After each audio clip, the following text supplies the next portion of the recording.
Dorothy Must Die, Chapter 3. When I came to, the first thing I saw was the spongy gray floor of the trailer above me. Star was scampering around my achy body like it was a racetrack, trying frantically to wake me up. It took me a second to realize that I was lying on the ceiling. Light streaked through the dirty windows. Normal, bright, white light again. Not the blushy pink I'd seen during the tornado, or the watercolor brown just before it. I was alive, and someone was talking to me. "Grab my hand," he was saying. "Step lightly." I turned my head and looked down to see a torso leaning in through the open door, half in, half out, and an arm reaching for me. It was a he, silhouetted by light pouring in from behind. I couldn't make out his face. "Who are you?" I asked. "Just take my hand. Try not to make any sudden movements." From my side, Star squeaked and scrambled into the pocket of my hoodie. I rose slowly to my feet and dusted myself off. Nothing seemed to be broken, but everything hurt like I was a rag doll that had been thrown around in a giant tin can. When I took a step, the double-wide lurched beneath me. I rolled back on my heels, trying to get my balance, and it rocked with even more menace. I stopped.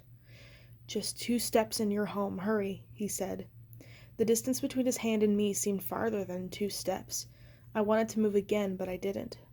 "It's okay," he said. "Don't panic, just move."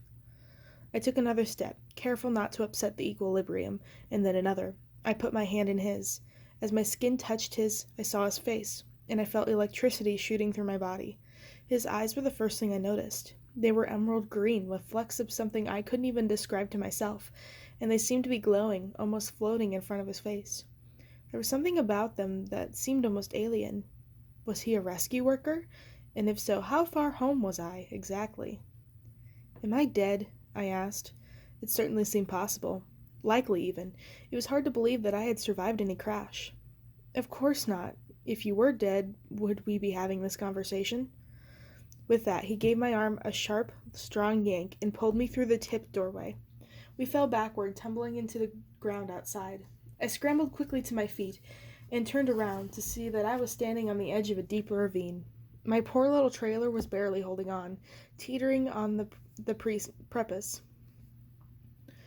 The chasm was more like a canyon. It was as wide as a river that stretched on far as I could see in either direction. The bottom was all blackness. "What the?" I whispered. The trailer heaved, and then with a final aching creak, it lurched backward, letting go. "No!" I screamed, but it was too late. The home that had once been mine was spinning down and down and down into a hole. I kept expecting to see it crash and shatter into a million pieces, but it just kept on falling as I stood there watching it disappear into the abyss. It was gone without even a sound. I had almost gone with it. Everything I owned was in there, every piece of ugly clothing, every bad memory. I was free from it. "I'm sorry about your house," my rescuer said. His voice was soft, but it startled me anyway. I jumped and looked up to find that he was standing at my side. "It's a miracle you made it out. A few inches to the left, and he would have been gone straight into the pit. Lucky, I guess." The way he said it made it sound like he thought it had been something more than luck. "Did the tornado do that?" I asked.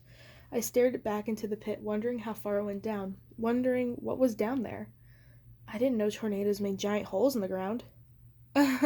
"No," he laughed, but he didn't seem to think it was all that funny. "The pit's been there for a long time now." He didn't elaborate. I turned to face him, and when I saw him standing there in the pale blue-gray sunlight, my breath caught somewhere beneath my ribs. The boy was probably my age, and about my height, too. He was slim and sinewy and compact, with a face framed by dark, shaggy hair that managed to be both strong and delicate at the same time. His skin was paler than pale, like he'd never left home without sunscreen, or like he'd never left home, period. He was part rock star, part something else. I couldn't put my finger on what that something else was, but I knew that it was somehow important. And those eyes, they were glittering even brighter than before, and there was something about them that made me uneasy. It was like he had whole worlds behind those eyes. He was beautiful. He was too beautiful. It was the kind of beautiful that that can almost seem ugly, the kind of beautiful you don't want to touch because you know it might burn. I wasn't used to talking to people who looked like him. I wasn't used to being near people who looked like him. But he had saved my life. "I won't miss it," I said, not sure if I meant it or not. The house, I mean. I could tell that he didn't believe me, but he didn't argue. I've never seen anything like it. Your tin farm. It must be very precious. The house made of metal.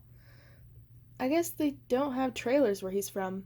Lucky him, I realized, looking forward for the first time that we weren't in Dusty Acres anymore. But where were we? On the side of the pit in which I stood, a vast field of decaying grass stretched into the distance.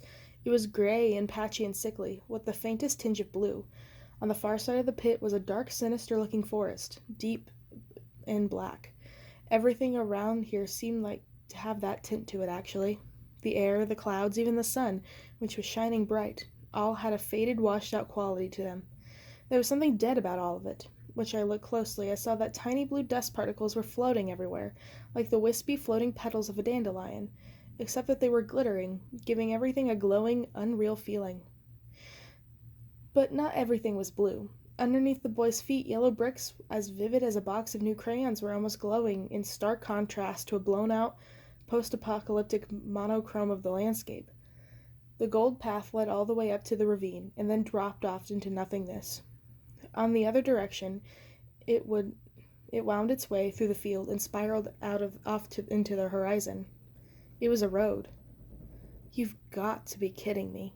I was so astonished that I wasn't even sure if I had said it out loud or not.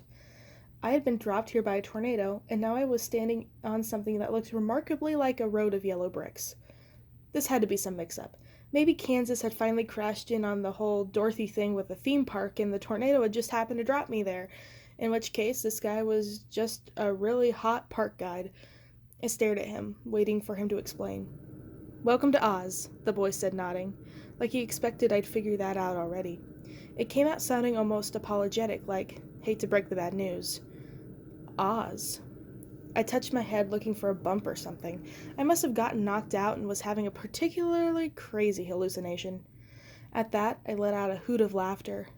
Good! With the way things have been lately, I figured I could use fantastical hallucinations right now. It seemed like it had done Dorothy some good in the movie, and in Dorothy's fantasy, she's been greeted by a bunch of munchkins. A beautiful boy beat that any day. "Aren't you supposed to bow down for me or something?" I asked, still laughing. Instead of laughing along with me, concern washed over the boy's face like he was worried I was going a little bit too crazy. Was I crazy? My head was swimming. If this was a fantasy, it was a strange one. This wasn't the Oz that I had read about or seen in the movie. It was as if someone had drained out some of the Technicolor and introduced me to some serious darkness. Where were the good witches? The fields of enormous poppies? Where were the jolly munchkins? I guess even in my concussion-induced fantasies, I'm not creative or cheerful enough to come up with all that. Instead, I'd conjured up something that looked suspiciously like Dusty Acres right after a nuclear explosion. I spun around to take it all in, a little too quickly in my excitement, and began to wobble at the edge of the cliff. My rescuer was there to put with a hand on my wrist, pulling me onto the brick road, just in time to save me, yet again, from plunging into my death. It took me a second, but I recovered my balance and stepped forward, getting my bearings. As I set one foot and then another onto the road, the bricks themselves seemed to almost pulse under me, like there was a current running through them. "It feels like there's something under here," I said, looking down at my sneakers. "The road wants to take you to the city." "The road wants me?" I rubbed my head in confusion. "It wants everyone. That's what it's here for. The road's been here longer than any of us. There's deep magic in there. Magic even she doesn't understand. Some people think it has a mind of its own. It wants you to go to the city, but it doesn't like to make the trip easy." It figured. Nothing was ever easy in my experience. "Who's she?" I asked. The boy reached out and tugged at a lock of my hair. The way he did it wasn't romantic, but more curious, really. It was tender, too, but it was a sad kind of tenderness. No one ever touched me, anyway, and I flinched automatically. "There's so much you don't know. So much you have to learn. I wish you didn't." "Learn what?" I wanted to ask. Or maybe I didn't want to know. Then I felt a wriggling at my hip and looked down to see that Star was poking her head out of the pocket of my hoodie and was sniffing the air, looking just as confused as I felt. I pulled her out and placed her on the bricks, and she jolted. I guess the road had given her the same feeling it had given me. Easy, girl, I said. You'll get used to it in a second. I looked back up at the boy. If this is Oz, I trailed off, searching for the question that was on the tip of my tongue. Then I found it. What happened here? I asked. I was waiting for him to answer when, out of nowhere, a look of panic crossed his face. For a moment he looked disoriented, like he'd forgotten who he was. Something around the edges of his body seemed to flicker. Are you okay? I asked. He didn't answer. He hadn't moved now. He seemed to be looking right through me. I reached out and touched him on the shoulder. I have to go, he said. Go? I didn't understand. He just got here. I just got here. What the hell is happening? Where are you going? He shook his head. Sorry, he said. It's getting late. I've never left for this long. I have to get back before... Don't, I said, maybe a little too desperately. Maybe this was a dream and maybe it wasn't, but either way, I didn't want to be left here in the middle of nowhere all alone. Before what? Well, who are you talking about? Who are you? I'm no one, he said, turning away and walking toward the pit. Please, I begged. He turned back to me one more time. This is where it all began for her, you know. I don't know why you're here or who brought you, pink hair, but if you're here, it means it's all beginning for you too. You're like her in so many ways, but I can tell you're different. I can't help you. I'm not powerful enough, but you can help yourself. Prove me right. Don't make the same mistake she made. But be brave, he said. Be angry. Don't trust anyone. I'll see you soon. He stepped to the edge of the road, to right where the bricks crumbled away into the black. Then he jumped. No! I screamed, lunging forward, catching myself just in time before I followed him. Below me, the darkness looked relentless and unforgiving. The road wanted something, he had told me, and now I knew the pit did too. It was hungry. It was already infinite, and still it wanted more. There was no sign of him. The boy was gone. I looked down at Star, who was perched on her haunches at my feet. So what do we do now? I asked, half expecting her to say something back. She didn't need to. I knew the answer already. What I was going to do next was the same thing I've been doing my whole life. I turned back, just put one foot in front of the other. Nothing had changed except the color of the road.